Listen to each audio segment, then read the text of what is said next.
राधे राधे।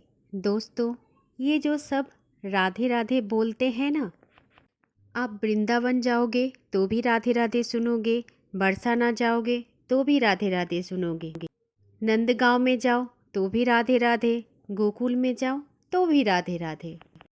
अब हर कहीं पे भी जाओ, सिर्फ एक ही धुन आपको सुनाई देगा, वो है राधे राधे। किसी के साथ हम बात करते हैं तो भी राधे राधे, किसी के पास हम जाके कुछ पूछते हैं तो भी राधे राधे। मानो कि हर कोने में, हर जगह पे सिर्फ राधे राधे है। कहीं पे भी किसी के मुख से सिर्फ एक ही धुन निकलती है, राधे राधे राधे राधे राधे राधे। बस एक ही आवाज़ हमारे कानों में पड़ते हैं। कभी आप सभी ने सोचा है कि राधे राधे क्यों बोलते हैं? क्यों बार बार लोग बोलते हैं, कहते हैं, मन से कहते हैं राधे राधे? हमारे कान्हा जी के भी भक्त होंगे तो भी बोलेंगे राधे राधे, बांके बिहारी जाएंगे तो भी बोलेंगे राधे राधे, राधा रमन जी जाएंगे तो भी राधे राधे, राधा बल्लभ जी जाएंगे तो भी राधे राधे। क्या आप सब कभी जानने की कोशिश किए हैं कि क्यों बोलते हैं राधे राधे? तो आइए हम जानते हैं क्यों बोलते हैं राधे राधे। हरे कृष्ण, राधे राधे दोस्तों। तो चलिए जानते हैं क्यों कहते हैं हर जगह पे राधे राधे। एक बार 3 साधु थे। उनमें से 2 साधु जवान थे और एक जो है ना वो थोड़ा सा वृद्ध हो गए थे।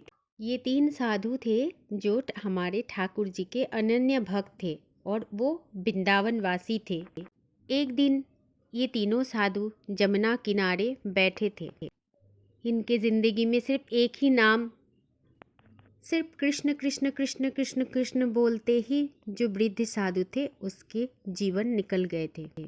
और जो बाकी 2 साधुएं थे उनके मन में एक विचार आया कि सब हम बिहारी जी के दर्शन करने जाते हैं तो राधे राधे बोलते हैं, ऐसा भला क्यों बोलते हैं? क्या है इस राधा नाम में? हम कभी राधा रानी जी के महल भी नहीं गए, बरसाना नहीं गए। तो दोनों जवान साधु बोले, चलो बरसाना चलते हैं और राधा रानी जी के दर्शन करके आते हैं। ये साधु लोगों को जो भिक्षा में मिल जाता था ना, इसी में जीवन चल जाता था। सच्चे भक्त थे ये सब साधुए। अगर प्यार से किसी ने दे देता था कोई खाने का चीज़ तो खा लेते थे, और किसी दिन अगर किसी ने कुछ खाने का नहीं दिया तो कोई बात नहीं, ऐसे कृष्ण नाम राधा नाम जपते जीवन यापन कर लेते थे। जब बरसाना जाने की बात आती है तो जो वृद्ध साधु थे उन्होंने वो जवान 2 साधु से बोला, हमने सुना है कि राधा रानी का महल बहुत ऊंचा में है, पहाड़ के ऊपर पे है और वहाँ जाने से बहुत सारे सीढ़ियाँ चढ़ने पड़ती है। वृद्ध साधु ने बोला कि इतना सीढ़ियाँ चढ़ना मेरे अंदर जो है ना वो हिम्मत नहीं हो रहा है, मैं इतने सीढ़ियाँ चढ़ के ऊपर जाऊं और हमारे राधा रानी का दर्शन करके आऊं। मैं तो यहीं से राधा रानी का सुमिरन करता रहूँगा और अपने राधा रानी का पूजा भी यहीं से करूँगा, लेकिन तुम लोग ज़रूर जाओ और हमारी प्यारी लाडली श्री राधा रानी का दर्शन करके आओ और राधा रानी से मिलकर आओ। तब दोनों साधुओं ने अपने मन से एक निर्णय लिया कि हम लोग राधा रानी के दर्शन करने के लिए जाएंगे, कोई भिक्षा नहीं मांगेंगे। उन्होंने सोचा कि भिक्षा हम इसलिए नहीं मांगेंगे क्योंकि वो तो राधा रानी जी का घर है, वो तो राधा रानी जी का महल है और हम ठाकुर जी का भक्त हैं। और एक दिन सब कुछ सोच लिया और दोनों साधु बरसाना की ओर चल पड़े। जब चलते चलते बहुत देर हो जाता था और भूख भी लगता था, तब किसी ने अगर कुछ दे देते थे तो खा लेते थे, अगर नहीं मिलता तो कुछ नहीं खाते, ऐसे ही चलते रहते। एक समय आया, भूख के मारे एक साधु ने दूसरे साधु से बोला, चलो किसी से कुछ मांग के खाए। दूसरे साधु से बोला, नहीं, हम राधा रानी के पास जाते हैं, सुना है वो बहुत कृपालु है और वो उन्हें सब कुछ पता है और हम ठाकुर जी के पास से जा रहे हैं तो राधा रानी का मेहमान हुए ना, तो क्यों किसी से मांगे। राधा रानी जी खुद हमारी सब कुछ बंदोबस्त करेंगे। चलो देखते हैं राधा रानी जी हमारे लिए क्या बंदोबस्त करते हैं। थोड़ी देर में वे दो साधु राधा रानी के महल तक पहुंच गए और सीढ़ियाँ भी चढ़ लिया। ऊपर राधा रानी के पास तक पहुंच गए और हमारे राधा रानी जी का दर्शन किए। और भूख भी जोरों की लगी थी, लेकिन कहीं पे भी कुछ मिला नहीं और किसी ने भी कुछ दिया ही नहीं। लेकिन दो साधुओं का राधा रानी से दर्शन होके मन तृप्त हो गया था और वे बहुत खुश हो गए। उनके मन को बहुत आनंद आ गया, तृप्त हो गए, क्योंकि वो साधुएं पहली बार हमारे राधा रानी से मिल रहे थे, राधा रानी को देख रहे थे। कहते हैं कि राधा रानी जी के अटारी पे जाते सबको सुकून मिलता है। वहाँ ऐसी हवा का झोंका चलता है कि आदमी कितना भी दुखी हो, कितना भी परेशान हो, कितना भी थका हुआ हो, उसका सारे दुख, परेशानी और थकावट दूर हो जाता है। तो दोनों साधुएं अटारी पर आ गए थे और वो दोनों वहीं पे विश्राम करने लगे थे और रात्रि भी हो गई थी और दोनों भूखे पेट ही सो गए थे।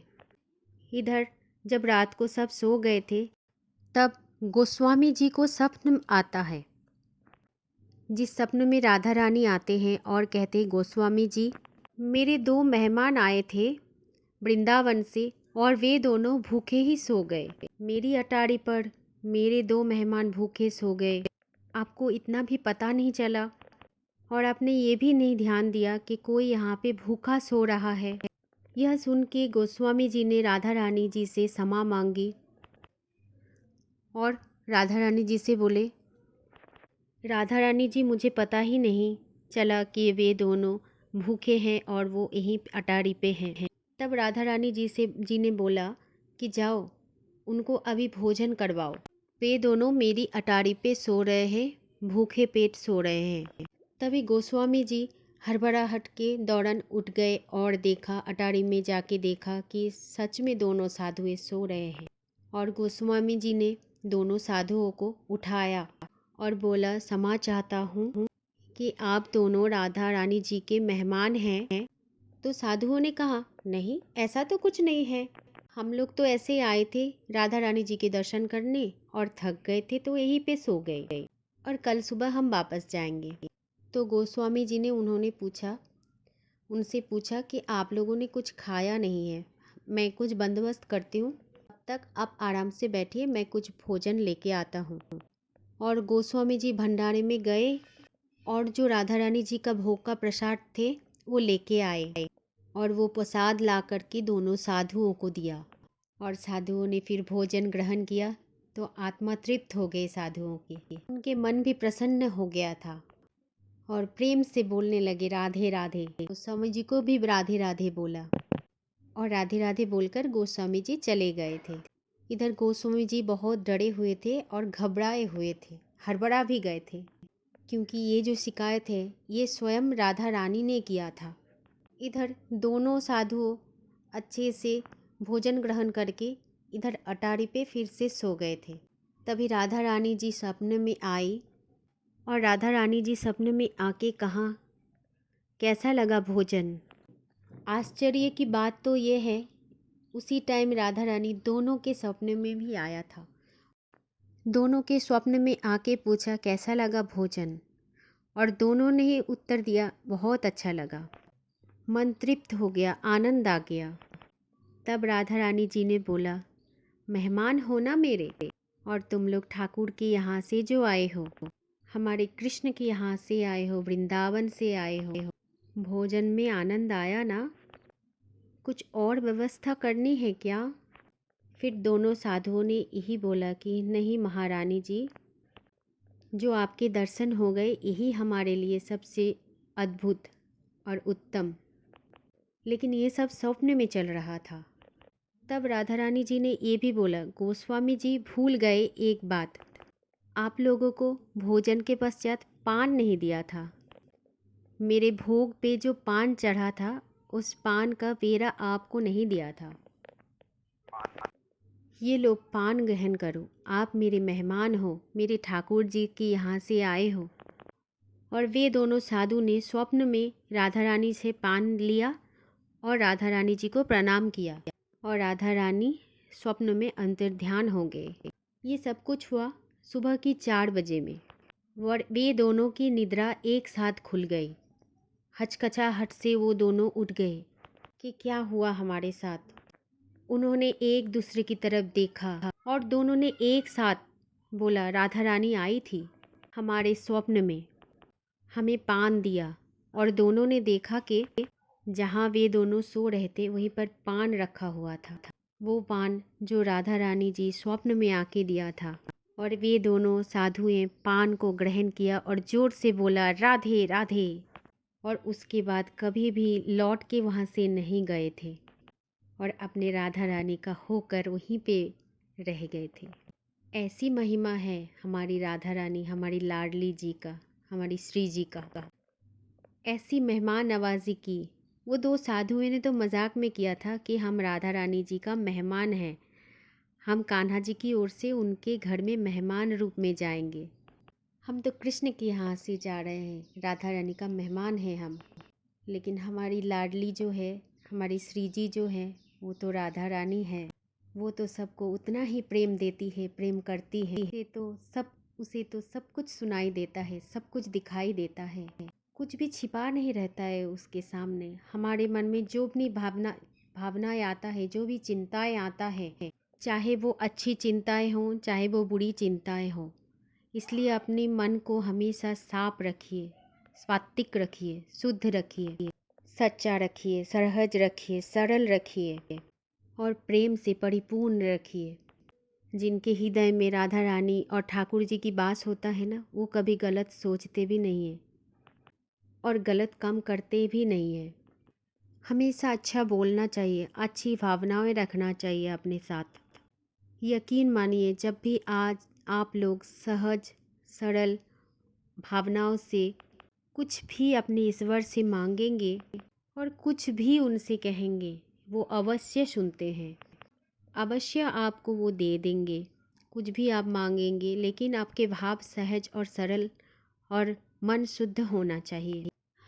हमारे जीवन में कोई भी समस्या हमारे लिए बड़े हो सकते हैं, लेकिन ईश्वर के लिए वो समस्या कभी भी बड़ी नहीं होती है। उनके लिए तो वो पल भर का काम है। कान्हा जी चाहे तो चुटकी बजाते ही वो सब ठीक कर देंगे।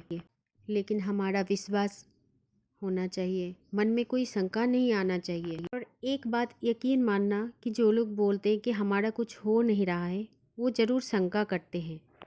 और जो लोग बोलते हैं कि मैं बहुत दुखी हूँ, मेरा कुछ भी नहीं हो रहा है, वो शंका करते हैं। और जिनके मन में ये विश्वास है कि मेरा कान्हा जी है, मेरा ठाकुर जी है, मेरा राधा रानी है, उनकी कृपा से मेरा सब अच्छा हो रहा है, मेरा सब कुछ अच्छा हो जाएगा, उनके साथ ज़रूर ईश्वर होता है। तो विश्वास रखिए और आगे बढ़िए।